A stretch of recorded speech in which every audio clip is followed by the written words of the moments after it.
بسم اللہ الرحمن الرحیم۔ 19ویں پارے کے مفاہیم کے ساتھ حسنات احمد مرتضیٰ نور وحی یوٹیوب چینل پر آپ سے مخاطب ہے۔ پہلے رکوع میں بیان ہوا کہ بعض لوگ ایمان لانے کے لیے عجیب مطالبات کرتے۔ ان میں سے ایک یہ بھی تھا کہ ہمارے سامنے فرشتوں کا نزول ہو یا ہم خود اپنے رب کو دیکھیں۔ تو قرآن مجید نے کہا اس قسم کی باتیں وہ تکبر اور غرور میں مبتلا ہو کر کرتے ہیں۔ جس دن وہ فرشتے دیکھیں گے اس دن ان پر پھر عذاب ہی نازل ہوگا، ان کے لیے مہلت ختم ہو جائے گی۔ پھر وقوع قیامت کی ہولناکی بیان کرتے ہوئے کہا کہ آسمان پھٹ جائے گا، بادل نمودار ہوں گے اور فرشتے بھی اتارے جائیں گے۔ وہ دن کفار کے لیے بہت مصیبت کا ہوگا۔ ظالم اپنے ہاتھوں کو کاٹتے ہوئے حسرت کریں گے، کاش میں نے رسول کا راستہ اختیار کیا ہوتا۔ یہ آیت عقبہ بن ابی معیط کے بارے میں نازل ہوئی اور وہی قیامت میں حسرت سے کہے گا، کاش میں فلاں کو اپنا دوست نہ بناتا اور رسول معظم کا راستہ اختیار کرتا۔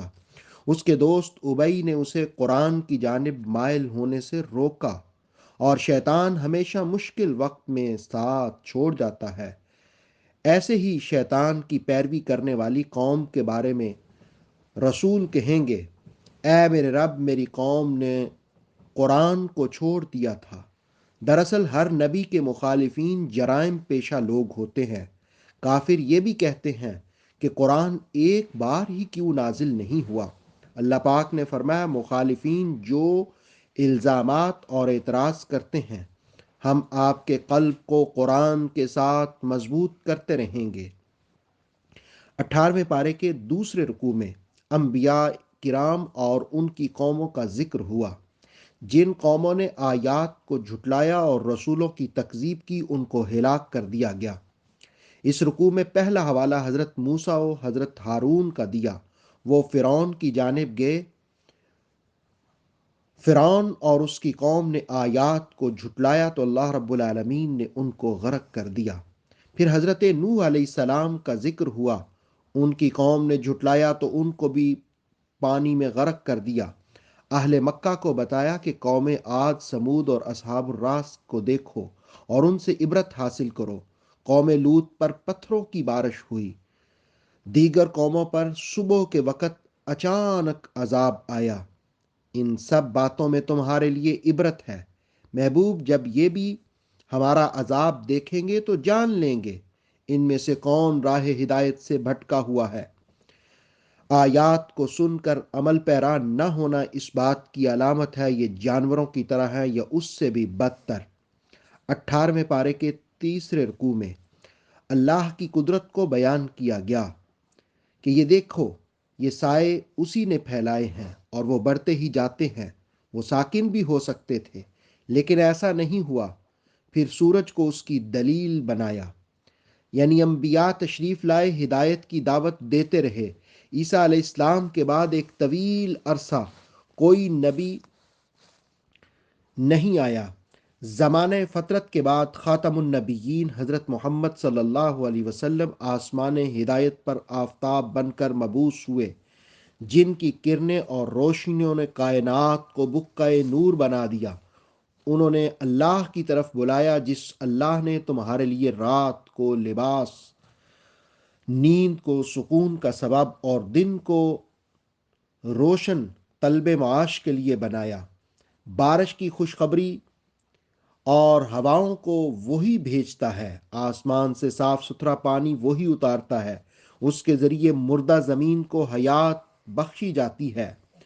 مخلوق انسان ہو یا مویشی، سبھی پانی سے استفادہ کرتے ہیں۔ بارش مختلف مقامات پر برستی ہے تاکہ غور و فکر کر کے شکر کی روش اپنائی جائے۔ بارش کو برسانے والا بھی رب ذوالجلال ہے۔ اللہ رب العالمین چاہتا تو ہر بستی میں ایک ڈرانے والا رسول بھیج سکتا تھا، لیکن اس نے پیغام قرآن کو آفاقی بنا دیا۔ اللہ وہی ہے جس نے دو دریاؤں کو ملایا، جن میں سے ایک کا پانی بہت میٹھا اور دوسرے کا پانی سخت کھارا یعنی نمکین ہے۔ اس نے ان کے درمیان مضبوط آڑ بنائی ہے۔ اللہ رب العالمین نے ہی قطرہ آب سے انسان کی تخلیق فرمائی، پھر اسے خاندان اور سسرال والا بنا دیا۔ بتوں کی پرستش کرنے والوں، ہم نے اپنے محبوب کو مبشر اور نذیر بنا کر مبعوث فرمایا، جو تبلیغ دین پر تم سے کوئی اجر نہیں مانگتے۔ تم اللہ پر بھروسہ کرو، اسی کی حمد و تسبیح کرو۔ اللہ رب العالمین ہی ہے جس نے زمین و آسمان کو 6 دنوں میں بنایا۔ آیت نمبر 60 میں اللہ کے سامنے سجدہ کرنے کا حکم دیا۔ یہ آیت سجدہ ہے۔ 19ویں پارے کے چوتھے رکوع میں بیان ہوا، بڑی برکت والا ہے وہ جس نے آسمان میں برج، سورج اور چاند کو بنایا، ایک دوسرے کے بعد دن اور رات کو منظم کیا تاکہ نصیحت قبول کر کے شکر کیا جائے۔ آیت نمبر 63 میں اللہ کے خاص بندوں کی علامت بتائی، وہ زمین میں عاجزی سے چلتے ہیں اور جاہلوں سے الجھنے کی بجائے انہیں سلام کر کے اپنی راہ لیتے ہیں۔ اور اللہ کے بندے وہ ہیں جو اس کی بارگاہ میں سجدہ و قیام کرتے ہیں، عاجزی و انکساری سے، عذاب سے بچنے کی دعائیں کرتے ہیں، عملی زندگی میں فضول خرچی نہیں کرتے، کنجوسی اور بخل سے بھی بچ کر درمیانی راستہ یعنی اعتدال والا اختیار کرتے ہیں، کسی کو ناحق نہیں قتل کرتے، بدکاری سے اپنے دامن کو محفوظ رکھتے ہیں۔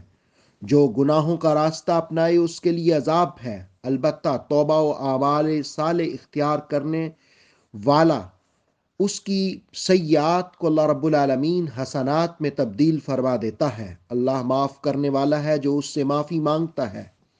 رحمان کے خاص بندے جھوٹی گواہی نہیں دیتے، لغو رستوں پر وہ کریم بن کر گزر جاتے ہیں۔